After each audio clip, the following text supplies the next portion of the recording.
Hello, you guys. Today I'm going to show you how to make these wonderfully gingery, gluten-free gingerbread biscotti. They are so crunchy. I love biscotti. I love that crunch of them, and they're perfect for serving with coffee, tea, or even hot cocoa. So let's get into it and I'll show you how to make them. Okay, we're going to start by mixing together 2¼ cups or 350 grams of my gluten-free all-purpose flour blend and add to that 1 teaspoon of baking soda, a teaspoon of salt. This is 1½ teaspoons of ground ginger, 1½ teaspoons of ground cinnamon, 3/4 teaspoons of ground allspice, a 1/2 teaspoon of ground cloves, and a 1/4 teaspoon of black pepper. And we're just going to whisk, or you could sift this together until it is fully combined, and then we'll set that aside and go ahead and cream together our butter and sugar. Okay, we've got 6 tablespoons or 85 grams of softened butter, and to that I'm adding 1 cup or 200 grams of brown sugar, and we're just going to cream this together until it's soft and very creamy. It won't be like super light, but it'll be just how we want it, just like this. Nice and creamy and smooth. And we're going to add in our eggs. This is 2 eggs at room temperature. Just add them in one after the other. You don't have to worry about waiting for them to fully incorporate before adding the second one. And we'll just bump this up and get this going until it's nice and smooth like this before we add in our 2 tablespoons or 400 grams of unsulfured molasses, which is just the normal molasses you find in the stores. All right, now we can add in the previously mixed together dry ingredients. So make sure we get all of that into the bowl. Just dump it all in all at once. You don't need to do it a little at a time. And then what I like to do is pulse my mixer on and off.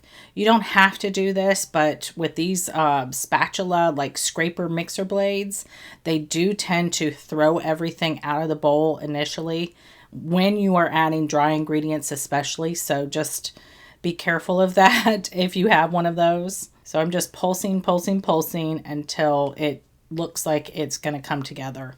But first, I'm adding in 45 grams of chopped candied ginger.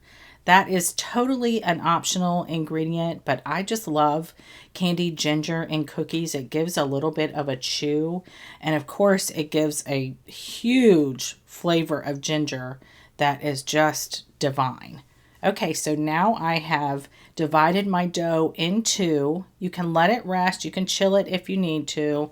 I don't feel like it's necessary, but like I said, if you feel like you need to, or if you want to do this ahead of time and leave it in the fridge for a little bit, that's fine. I'm just flouring my hands and I'm shaping these into 2 logs that will be about 2 inches by 12 inches long. As you can see here, they look super skinny, but they will puff up and you will be left with this nice big like log of cookies.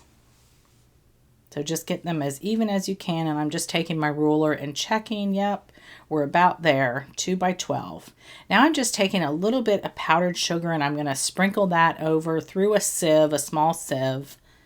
And I've got my oven preheated at 350 Fahrenheit. And we're going to bake these logs for about 30 minutes or until they're slightly firm to the touch. And then we're going to cool them on baking sheets for just 5 to 10 minutes. And then we transfer them to a cutting board. And this is what they look like when they come out. And we're going to cut them into 3/4 inch thick slices. I have a horrible angle here, so I'm going to switch to this angle. Hopefully that's a little better. You can see, and then we place them back on the cookie sheet, cut side down, and bake them for another 10 minutes or until they're nice and crisp. And then you cool completely. Now, this is totally optional as well, but what I've done is I've taken some white chocolate, melted it in the microwave, and added it to just a simple sandwich baggie, cut off the tip, the end of it or the corner, and I'm just drizzling that all over. Again, totally optional. They are terrific without them. This just adds a nice festive touch. I love when biscotti has like either a white chocolate or a chocolate component to it on the outside.